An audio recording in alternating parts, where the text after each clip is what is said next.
तपाईँ साह्रै भित्रै पुग्नुभएछ। म एकदम नस्टाल्जिक भयो क्या अलिक। त्यही चियाबारी देखेर त्यही इमेजिनेसनमा चाहिँ एउटा गीतको जन्म भयो, जुन गीतको बोल थियो चियाबारीमा हाम्रो देशको नेताहरूको आचरणहरू, उनीहरूको त्यो लम्पसारवादहरू देख्दाखेरि चाहिँ साह्रै चित्त दुख्यो कि बोली भनेको बोलिदिने त हो।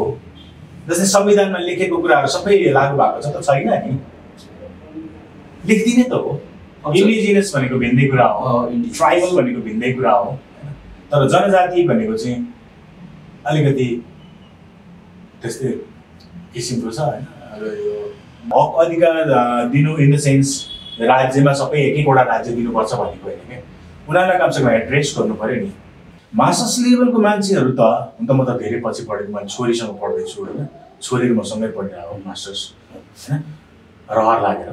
म त कृष्ण सर समग्रमा के भन्छ भने राजनीतिक नै नौटङ्की हो।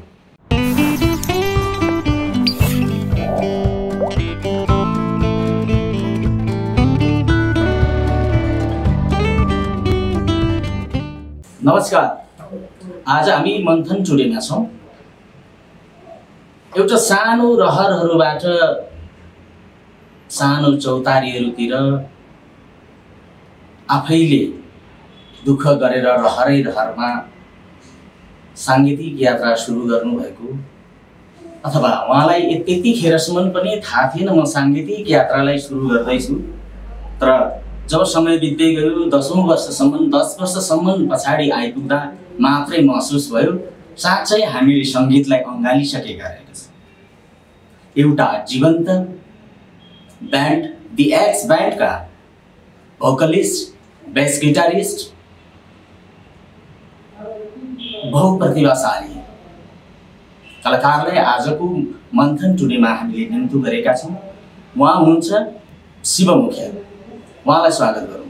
शिवजी नमस्कार। नमस्कार, स्वागत। धन्यवाद। के गर्दै हुनुहुन्छ आजभोलि? सन्चै हुनुहुन्छ? यो कथित कोरोनाबाट चाहिँ कोभिड-19बाट चाहिँ बाँचियो है, एकदम विश्वास गर्दैन।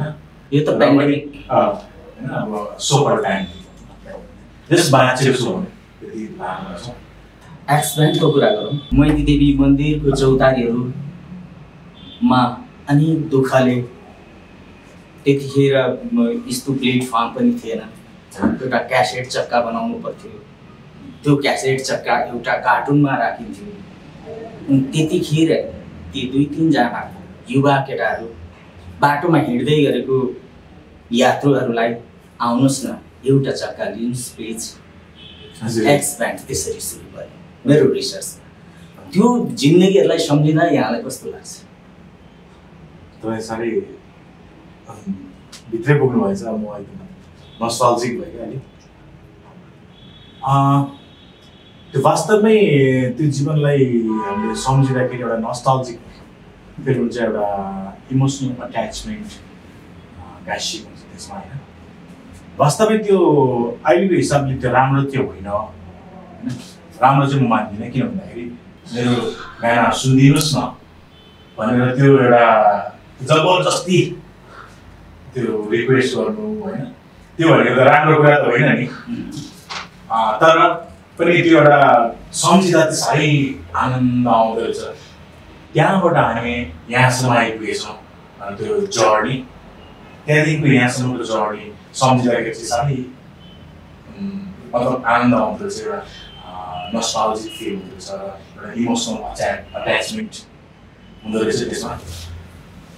त्यही कार्टुनबाट बेचिएको क्यासेट लगभग 600-700 क्यासेट, 700 क्यासेट, एउटा क्यासेट खुर्र कुदेर दार्जिलिङ पुग्यो। त्यहाँ त्यो दार्जिलिङ पुगेर पल्लो डाँडामा बसेको कान्छीलाई झसक्क झस्कायो। अनि एक्स ब्यान्डको टर्निङ पोइन्ट भयो हो, मैले यसरी मान्दा हुन्छ? एकदमै मान्दा हुन्छ। त्यो क्यासेट दार्जिलिङ पुगेछ 93। हामी भाग्यवश त्यहाँ 93 मै दार्जिलिङ टुर पनि गरेको थियौँ साथीहरू र त्यहाँबाट फर्किँदाखेरि जाँदाखेरि जुन एउटा चियाबारी देखियो त्यही चियाबारी देखेर त्यही इमेजिनेसनमा चाहिँ एउटा गीतको जन्म भयो जुन गीतको बोल थियो चियाबारीमा त्यो गीतले पनि अब हामीलाई एक्सपायर चिनाउनलाई एकदम धेरै महत्त्व गर्यो देखे तिमीलाई हिजो राति हजुर सायद तपाईँहरूको केही साङ्गीतिक यात्राको विदेश भ्रमण दार्जिलिङ नै थियो पहिलो होइन त्यो वास्तवमा त्यो साङ्गीतिक भ्रमण थिएन त्यो हाम्रो पर्सनल टुर थियो स्टुडेन्ट थियो अनि सबजना साथीहरू चाहिँ त्यति दार्जिलिङ घुम्नु जाउँ भनेर समर टाइममा हामी गएको 1993बाट स्टार्ट भएको एस्पाइन्ट अहिलेसम्म आउँदाखेरि त एकदमै लिजेन्ड के भन्छ जोगाएर राख्नुपर्ने हो हामी यसलाई स्वीकार्छौँ कतिवटा देशको साङ्गीतिक ठ्याक्कै गल्ती त मैले गरेको छैन जस नेपालीहरू बस्नुभएको र नेपालीहरू पुग्नुभएको ठाउँहरू चाहिँ हामी प्रायः प्रायः पुगिसक्यौँ है एउटा जापान चाहिँ बाँकी छ है जापान चाहिँ गएको छैन जाने भन्दा कहिले यो पेन्डेमिकले रोक्यो एकपटक भैँचालोले रोक्यो त्यस्तै भएको छ दुईचोटि चाहिँ रोक्यो अब तेस्रोचोटिमा चाहिँ गइएला आशा तपाईँ सानोमा अलिक छुचो बुटकोट्याङ रिसा टाइपको हुनुहुन्थ्यो बाल्यकाल नराटी भन्नुपर्दा अनि त्यो जुन एग्रेसिभपन जुन एक प्रकारको आउँछ नि त्यो स्वभाव सानैदेखि नै आइसकेको हुन्छ र बिचमा तपाईँहरूको एउटा गीत निस्कियो सिमानाको बारेमा यो बेचेको हो कि मिचेको हो हजुर यो जुन खबर सुनिरहँदा हामी अत्यन्तै दुःखी पनि छौँ तपाईँहरूको गीत राष्ट्रिय मिडियाबाट बजेन हजुर भइरहेको लाइभ प्रोग्राममा पनि विषयमा लाइभ प्रोग्रामको ब्रोडकास्टलाई काटियो इन्डियामा पनि बजेन वास्तवमा यति राम्रो सन्देशमूलक गीत र यथार्थमा सत्यमा आधारित गीतहरूलाई किन नपचेको होला मेरो आइडियामा त्यो मैले तपाईँको त्यो बाल आक्रोश बाल क्रान्तिको उपज पनि होला है त्यो सायद म पहिलेदेखि अलिकति अन्यायलाई अलिक सहन नसक्ने खालको मेरो स्वभाव थियो त्यही भएर अलिकति एग्रेसिभ नै हुन्थ्यो त्यही भएर त्यो एउटा गड्स त्यो गड्स चाहिँ अब जन्मजाति आउँछ नि त्यसको पनि सायद परिणाम होला मलाई चाहिँ त्यो जुन यो सिमाना मेचिएको कुराहरू जब मैले फिल गरेँ जब म धेरैवटा यो बोर्डरहरूमा घुम्दाखेरि त्यो हेपाई त्यो चेपाई होइन त्यो छिमेकीको हेपाईहरू हाम्रो देशको नेताहरूको आचरणहरू उनीहरूको त्यो लम्पसारवादहरू देख्दाखेरि चाहिँ साह्रै चित्त दुख्यो कि मलाई किन चित्त दुख्यो भन्दाखेरि हिजोको मेरो पुर्खा सम्झेर होइन जुन अहिले हामीले गोर्खाली भनेर के अरे छाती फुलाउँछौँ अब म्याक्सिमम् गोर्खाली मै हुँ गोर्खाली भन्नेले गोर्खा देखेको पनि छैन होला कहिले टेकेको पनि छैन होला नाम मात्रै सुनेको छ सायद नक्सामा पनि देखेको छैन होला त्यसो गोर्खालीको नाम लिएर हामीले आफ्नो गर्वले छाती फुलाउँछौँ संसारमा चिनायो नेपाली भनेर होइन त्यो हिजोको पुर्खाले आर्जेको यो राष्ट्रको जुन सीमा होइन सीमा रेखालाई छिमेकीले मिच्दै गर्दाखेरि हाम्रो अहिलेको शासक वर्गहरूले त्यसलाई अनदेखा गरेर थाहा छ उनीहरूलाई अब अहिलेको जेनेरेसनहरूलाई थाहा छैन किनभने उनीहरू त्यो सम्बन्धी पढेको पनि छैन त्यो सम्बन्धी पढाउँदा पनि पढाइँदैन त्यो सम्बन्धीबाट धेरै टाढा राख्छ हामीले स्कुलमा कलेजमा युनिभर्सिटीमा एकदमै टाढा राखेर हामीलाई ग्रोन अप गराइन्छ क्या उहाँहरूलाई थाहा छैन तर त्यो नेताहरूलाई त थाहा छैन, किनभने उनीहरूले त देश चलाउँछु, म देशको जनताको सेवा गर्छु, देशलाई राम्रो बनाउँछु भनेर जिम्मा लिएको हो नि त उनीहरूले, जिम्मेवारी लिएको हो नि त उनीहरूले, देश राम्रो बनाउँछु भन्ने। न त किन नेता बन्नु पर्यो, हामीले नेता बन भनेर भनेको होइन नि त, उनीहरूले आफैले म जिम्मा लिन्छु भनेर भनेको। उहाँहरूलाई त थाहा हुनुपर्ने नि त, पक्कै थाहा थियो। थाहा हुँदा हुँदै पनि किन चुप लाग्यो त, सवाल त्यहाँनिर छ क्या। अनि त्यो भइसकेपछि मलाई चाहिँ चुप लागेर बस्नु मन लागेन क्या वास्तवमा।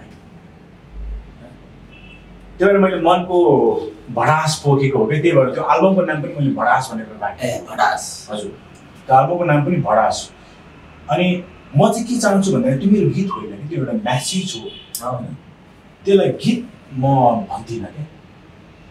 भोलिको सन्ततिले पनि त्यो कुरा थाहा पाउनुपर्छ कि मेरो देशको सिमाना कहाँसम्म रहेछ, कहाँसम्म छ होइन। त्यो भोलिको सन्ततिले जान्नै पर्ने कुरा हो, किनभने यो देश हाम्रो पेवा होइन कि। हामीले पनि यो देशमा आफूले जे सक्छ जति सक्छ गर्छौँ, गरेर यो देश छोडेर यो चोला छोडेर हामीले भावी सन्ततिलाई हस्तान्तरण गरेर जानुपर्छ कि। हस्तान्तरण गरेर जाँदाखेरि उनीहरूलाई केही नभनेर गयो भने त उनीहरू हल्ला बोल्नुपर्छ। त्यस कारणले केही भनेर जानुपर्छ भन्ने मेरो चाहिँ सोच हो होइन। ठिक होइन, त्यो तपाईँको एकदम जायज छ, जायज हो त्यो एकदमै गीत। तर देशले किन बन्द गर्यो, राष्ट्रिय मिडियाले किन सपोर्ट गरेन, त्यो चाहिँ कस्तो भने सबैलाई थाहा छ, तैचुक मैचुक टाइपको होइन। अहिले त हाम्रो प्रधानमन्त्री केपी ओलीले त राष्ट्रको बारेमा बोल्यो नि, अथवा नक्साको बारेमा बोल्यो नि, त्यो ठ्याक्क केही सरकारबाट पोजिटिभ आएको भन्ने महसुस गर्नु छ। अनि कृष्ण सर, म चाहिँ यस्तो भन्छु नि, कस्तो भने बोलेर के जान्छ र होइन, सांसदहरू पास गर्नु बोलेर के जान्छ र भन्ने उहाँहरूको मनमा छ क्या। बोलेर हुँदैन क्या, जुन बोली र व्यवहार दुईटा फरक कुरा हो। अनि जस्तै बोली भनेको बोलिदिने त हो, जस्तै संविधानमा लेखेको कुराहरू सबै लागू भएको छ त छैन नि, लेखिदिने त हो। त्यो कागज कसले पढेर बस्छ र, सोसाइटीको प्र्याक्टिस अर्कै छ होइन। राष्ट्र ओरिएन्टेड, राष्ट्रप्रति समर्पित, राष्ट्रको यथार्थलाई लिएर गाइएको गीतहरूलाई त्यति सबै मिडियाहरूबाट प्रोत्साहन छैन। जस्तो माछी मार्न जाउन काला पानीमा ध्यान श्रेष्ठ, एक्सब्यान्डको सिमाना, एक्सब्यान्डको त धेरै गीतहरू छ र पनि सरकार र सरकार भन्दा पनि यहाँ सम्पूर्ण मिडियाहरू हामीलाई त दुःख लाग्छ। तपाईँहरूलाई पनि कहिलेकाहीँ दिक्क लाग्यो, दुःख लाग्यो? अवश्य नै दुःख लाग्छ होइन। तर कस्तो भन्दाखेरि यो देशमा किन त्यस्तो भयो भन्दाखेरि मेरो आफ्नो विचारमा नचाहेरै हो कि। चाह्यो भने त जे पनि गर्न सक्छ, किनभने 21st सेन्चुरी छ हाम्रो होइन। 21औं शताब्दीमा हरेक चिज एभाइलेबल छ, त्यसलाई जस्ट ल्याएर राखिदिने मात्रै हो, त्यो व्यवस्थित बनाइदिने मात्रै काम हो नि त उनीहरूको होइन। सबै चिज छ क्या, तयार भइसकेको छ, तर त्यति पनि गर्दैन होइन। त्यो अब खै किन गरेन, नचाहेरै हो क्या। नत्र अब एकदमै राम्रो हुन्थ्यो यो हाम्रो साङ्गीतिक यो मात्रै माहौल मात्रै होइन कि सम्पूर्ण यो समाज नै एकदमै राम्रो हुन्थ्यो कि। अनि उहाँहरूले चाहिँ चाहेको छैन कि, त्यही भएर पनि। शिवजी, तपाईँको भाषालाई मैले प्रयोग गर्नु नि, किनभने डराएर बाँच्नु भनेको मृत्यु हो। वास्तव डरले भएर तपाईँहरूको सृजना अनवरत अगाडि बढोस्, एक्सब्यान्ड सृजना अगाडि बढोस्, राष्ट्रप्रति समर्पित होस्, जनताप्रति समर्पित होस्, श्रोताहरूप्रति समर्पित होस्। म अब यो एक्सब्यान्डको कुरा गर्ने भनेदेखि सम्भवतः हामी घन्टौँ बिताउन सक्छौँ। यो छोटो फ्रेमभित्र सायद फेरि अर्को छुट्टी गरौँला। म अलिकति तपाईँको अहिलेको नयाँ प्रोजेक्ट वाइदा फिल्मको बारेमा कुरा गर्न चाहन्छु। वाइदाको हालखबर के छ? गोइन्दा आजभन्दा 1 वर्ष अगाडि नै फागुनमै सुट गरेर सकेको हो, तर अहिले 1 वर्ष पछाडि चाहिँ हामी पेन्डेमिकले गर्दा अहिले हामी हालसाल एकदम डरिङमा एकदम स्पिडमा गइरहेको छ। कहिलेसम्म रिलेसन छ? ठ्याक्कै एकै साथ चाहिँ भन्नु म सक्दिनँ। अझै मलाई जहाँसम्म लाग्छ यसको सबै तयारी हुँदा 4 देखि 5 महिना चाहिँ लाग्छ। यसमा तपाईँबाट निर्देशित चलचित्र ग्वाइँदा हजुरले के सन्देश बोकेको छ? आखिर ग्वाइँदा के हो? ग्वाइँदा एउटा हाम्रो प्रकृति पूजकहरूको जुन हाम्रो नेपालको आफ्नो हाम्रो ट्राइब जातिहरू ट्राइब्सहरू उहाँहरूको चाहिँ एक किसिमको आफ्नो मिथ हो एउटा होइन, फिलोसफी हो होइन, उहाँहरूको बिलिफ सिस्टम हो, उहाँहरूको विश्वास हो, उहाँहरूको जीवन प्रक्रिया हो। त्यो जस्तै म अब मुखिया सुनवार होइन, म वल्लु किराँतको, त्यहाँबाट वल्लु किराँतको एउटा जीवन पद्धति हो। म त्यसमै आधारित गरेर चाहिँ एउटा त्यो ग्वाइँदा भन्ने चलचित्रको कथा बनाएँ। त्यो ग्वाइँदाको अर्थ चाहिँ कस्तो भने हामीले प्रकृतिलाई नै सबै थोक मान्छौँ कि, त्यही भएर हामीले प्रकृतिलाई पूजा गर्छौँ। हामी प्रकृति पूजक हौँ, त्यही भएर होइन हाम्रो पुर्खाहरूको अभ्यासबाट हामीले सिकेको कुरा चाहिँ त्यो। हामीले किन पृथ्वीलाई नै सबै चिज मान्छौँ भने पृथ्वी भनेको प्रकृति हो। हामीले त्यहाँबाट नै सबै चिज पाउँछौँ। हामीले खानेकुरा, घाँस बाँस कपासदेखि शिक्षादेखि लिएर सबै कुरा हामी प्रकृतिबाट पाउँछौँ। र एउटा सानो बच्चा बिमारी भएर यदि उसलाई उपचार गर्न सकिएन भने सबै कुरा त मान्छेले जानेको हुँदैन। अनि अब त्यो आफूले जानेको कुराबाट चाहिँ उसलाई उपचार गर्न सकिएन त्यो पद्धतिबाट भनेपछि लु मैले सकिनँ आमा, पृथ्वी आमा भनेको पृथ्वी, लु सकिनँ आमा, लु तपाईँले नै जिम्मा लिनुहोस्, तपाईँले नै मार्नुहोस् या बचाउनुहोस्, तपाईँकै जिम्मा भनेर जुन एउटा प्रकृतिलाई सुम्पिन्छ। जस्तै हामी कलियामा पनि भन्छौँ होइन, अनि हाम्रो भाषामा कल्पी पनि भन्छ, कलिपिपी, पिपी भनेको हाम्रो बोजू कलिपिपी पनि भन्छ, सर्टकटमा हामी कल्पित भन्छौँ। त्यस्तै हाम्रो ग्वाइँदा भनेको चाहिँ त्यही बोजूलाई चाहिँ, बोजू भनेको मतलब पृथ्वी है, प्रकृति, उहाँलाई चाहिँ जिम्मा दिने, उसको अंश जिम्मा दिन्छौँ। अनि उहाँले नै लालन पालन गर्नुहुन्छ, उहाँले नै प्रकृतिले नै उसलाई त्यो बिमारीबाट छुटकारा दिन्छ। र अनि ठुलो भएपछि त्यो एउटा फर्काउनु पर्ने यस्तो प्रक्रिया हुन्छ। त्यो चाहिँ अलिक कथाभित्रै छ, लामो नजाउँ। जस प्रकृति पूजकहरूको प्रकृतिलाई पूजा गर्ने कथा। तपाईँ सोसियोलोजीको विद्यार्थी पनि? हजुर। र म तपाईँ एउटा गायक, सङ्गीतकार, लेखक, डिरेक्टर भन्दा पनि सोसियोलोजीको विद्यार्थी स्टुडेन्टको कारण हुनाको कारणबाट प्रकृति पूजकहरूलाई प्रकृतिसँग साक्षात्कार, प्रकृतिसँग नजिक, प्रकृतिको नीति नियमहरूसँग अगाडि बढ्नेलाई त अहिले यो 46-47 सालदेखि जनजाति भन्न थालेको हो, स्वीकार गर्छ? खै मैले नि यो शब्द धेरै पछि सुनेको हो। यो यसको पछाडि धेरै कुराहरू होला नि सायद। त्यसै शब्द बन्दैन, नयाँ शब्द नबन्दैन। म 7 कक्षा पढ्दा मैले जनजाति पढ्न पाएको भएदेखि अझै क्लियर हुन्थ्यो। मलाई पनि भित्र अझै पनि थाहा छैन यसको अर्थ के छ भनेर, तर मलाई जहाँसम्म लाग्छ यो भित्र षड्यन्त्र चाहिँ छ।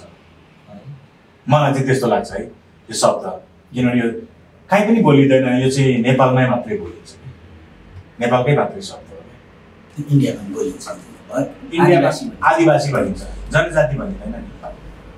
इन्डिजिनस भनेको भिन्दै कुरा हो, ट्राइबल भनेको भिन्दै कुरा हो, तर जनजाति भनेको चाहिँ अलिकति त्यस्तै किसिमको छ होइन। अब यो मैले नि राम्रोसँग त्यही त अचम्मको त्यो तपाईँसँग मेरो जिज्ञासा है। हजुर।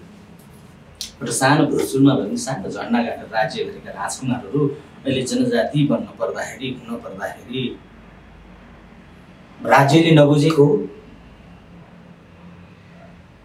या के हो? यो अलमल्ल छ।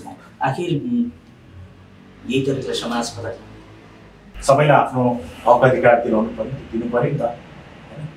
हक अधिकार दिनु इन द सेन्स राज्यमा सबै एक एकवटा राज्य दिनुपर्छ भनेको होइन क्या। उनीहरूलाई कमसेकम एड्रेस गर्नु पर्यो नि, होइन? एड्रेससम्म पनि गरिएको छ। यति हो। यी विविध भाषा, कला, संस्कृति विभिन्न छन्, सबै अनेकतामा एकता भने जस्तो यी सबै यो त राष्ट्रको ठुलो प्रपर्टी हो नि, सम्पत्ति हो नि। यो सम्पत्ति मेरो हो भन्ने प्रत्येक नागरिकहरूमा चेतना सम्भव होला? चेतनाको एकदम अभाव छ। किन भन्दाखेरि अहिलेसम्मदेखिको अभाव नै चेतनाको अभाव हो। यहाँ पढाइँदा नै त्यसरी पढाइ छ क्या। कस्तो भन्दाखेरि जस्तै अब यो सबै हामी यस्तो विविधता भएको जुन डाइभर्सिफाइड सोसाइटी छौँ, होइन? त्यो विविधता भएको चाहिँ सबै हाम्रो हो, सबै हामी हौँ भनेर बच्चादेखि फिल गरेर पढाउनु पर्यो नि। प्राइमेरी लेभलदेखि पढाउनु पर्यो क्या।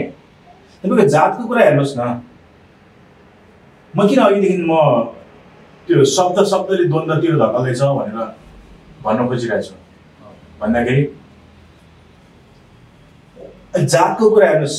मास्टर्स लेभलमा गएपछि, म अहिले सोसियोलोजीमा मास्टर्स लेभलमा गएपछि चाहिँ बल्ल थाहा भयो कि जातीय कास्ट एन्ड क्लास बल्ल त्यहाँ पढाउँदो रहेछ। मास्टर्स लेभलको मान्छेहरू त हुन त म त धेरै पछि पढेको मान्छे, छोरीसँग पढ्दैछु होइन, छोरी म सँगै पढिरहेको हो मास्टर्स, होइन, रहर लागेर। अनि त्यहाँबाट बल्ल थाहा भयो कि म त्योभन्दा अगाडि थाहा थियो। मास्टर्स लेभलमा गएर कास्ट एन्ड क्लास पढाउँछ। मास्टर्स लेभलको मान्छेको दिमाग त अर्कै भइसकेको हुन्छ नि, उसको आइडियोलोजी एउटा अर्कै भइसकेको हुन्छ, आइडियोलोजीको निर्माण भइसकेको हुन्छ उसमा। भनेपछि त्यो कास्ट एन्ड क्लासले उसलाई फरकै पार्दैन क्या। फरक त्यो बेलामा पार्छ जुन बेलामा हामी प्राइमेरी लेभलमा हुन्छौँ, प्री प्राइमेरी लेभलमा हुन्छौँ, होइन? त्यो प्री प्राइमेरी लेभलदेखि यो जातीय भनेको चिज यस्तो हो उस्तो हो, होइन? त्यसैले यो जात भनेको चिज कहीँ लेखिएको छैन, यो हावामा उडिरहेछ, कुनै शास्त्रमा लेखिएको छैन, कुनै दर्शनमा लेखिएको छैन, कहीँ लेखिएको छैन। यो त खालि हावामा मात्रै उडिरहेछ नि, होइन? त्यो हार्डवेयर छैन कि यसको, सफ्टवेयर मात्रै छ क्या, होइन? त्यो देखिँदैन कि कहीँ पनि, तर त्यसले नै व्याप्त बनाइरहेछ।